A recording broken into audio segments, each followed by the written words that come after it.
But first, I think there's a battle going on inside this Albanese government over this war in Gaza. On the one hand, you've got anti-Israeli politicians from Labor wanting to pander to the hard left and, it seems, appease Muslim voters who are now threatening Labor politicians in very Muslim seats. On the other, you've got Labor politicians thinking, well, hang on, Israel is actually fighting Islamist terrorist group of the kind that's a danger to us as well.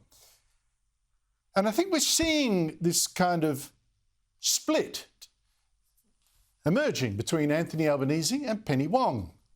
It's a split where Wong, the foreign minister, is winning over Albanese, who only happens to be the prime minister, which is bad luck for Israel and a great win for the Hamas terrorist group. And it also raises serious questions about who's really in charge of this government and its foreign affairs. Now, it is extraordinary to see a prime minister openly contradicted by his foreign minister, but that's exactly what we're getting.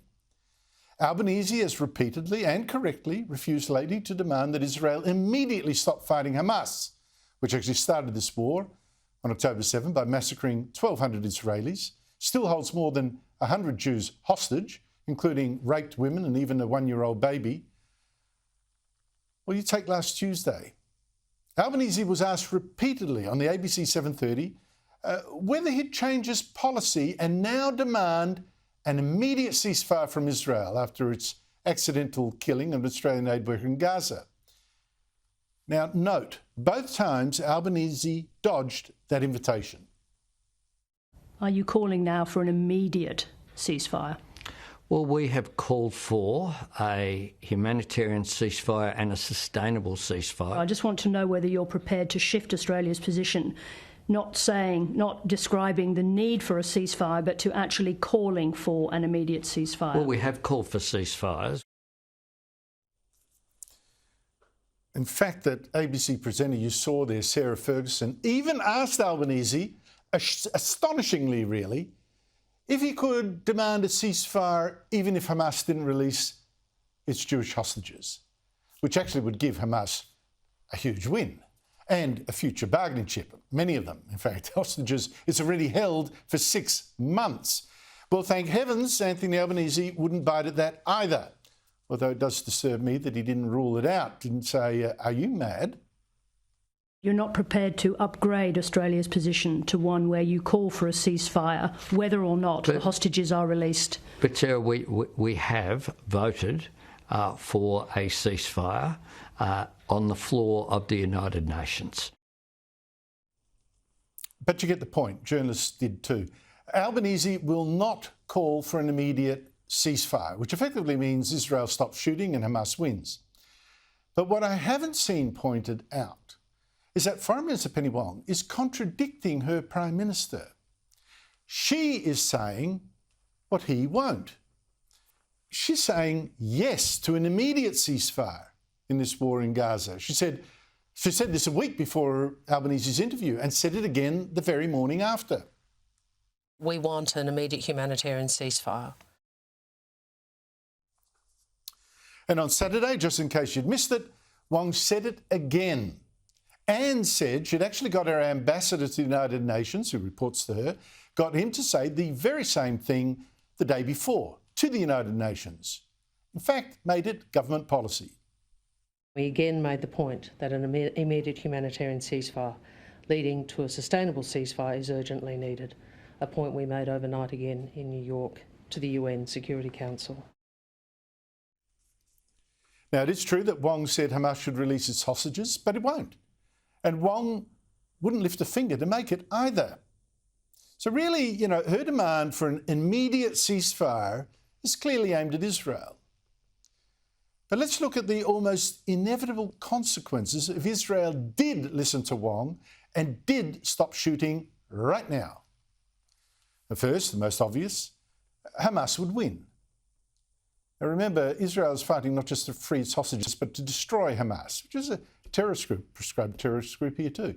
Any immediate ceasefire or peace deal with Hamas must mean that Hamas survives, unless it's actually forced by its sponsors, Iran and Qatar, to agree to, say, quit Gaza and, move to Qatar or Tunisia or something like that. But why would it do that when clearly Hamas is winning the PR war and you've got countries like Australia getting on Israel's back instead. And then you've got to ask what a war would actually mean with Hamas surviving. Well, for a start, Muslim radicals everywhere would celebrate. It'd be a great recruiting tool. And Hamas will have slaughtered, you see, more Jews in a single day than anyone since the Holocaust. And it will have survived. I mean, it'll be a hero to a certain kind of people in the Arab street in the Middle East. It will also have weakened Israel internationally, of course. As Western governments like ours pander the host of Muslim immigrants each country has imported and go hard on Israel, it's losing friends. Its enemies are getting stronger. In fact, you know, a poll of Palestinians in Gaza and the West Bank published last month by the respected Palestinian Centre for Policy and Survey Research shows 56% of Palestinians already thought Hamas would win.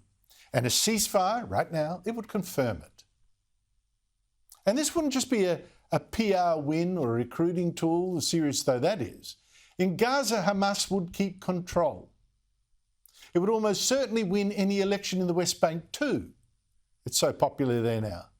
Which is why, of course, the ruling Fatah party in the West Bank has not dared hold an election since 2006, would you believe? And you've got to remember too that Penny Wong also wants a Palestinian state.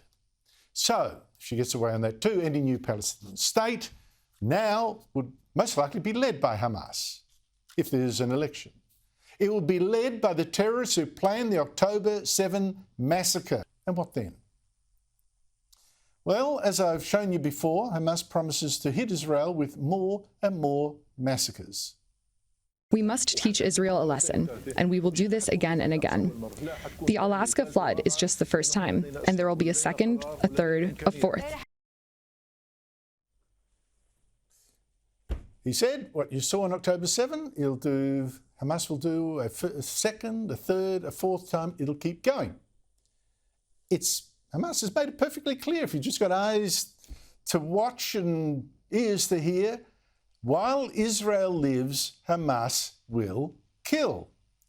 Now, Wong is just not listening to these terrorists, who she's in fact helping with the calls for an immediate ceasefire. Hamas simply doesn't want any Israel. Its charter says exactly that. No Israel is illegal. No.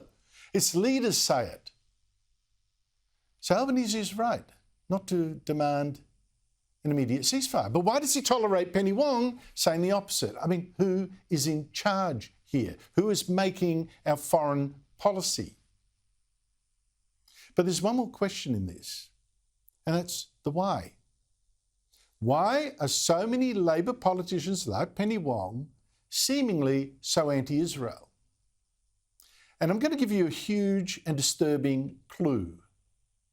Now, look, different Labor MPs will have different reasons for the way they're acting at the moment, but even the ABC, which, let me remind you, is hostile to Israel as well, even the ABC is reporting that Labor is now scared of a backlash from Muslim voters in Western Sydney seats held mainly by Labor MPs.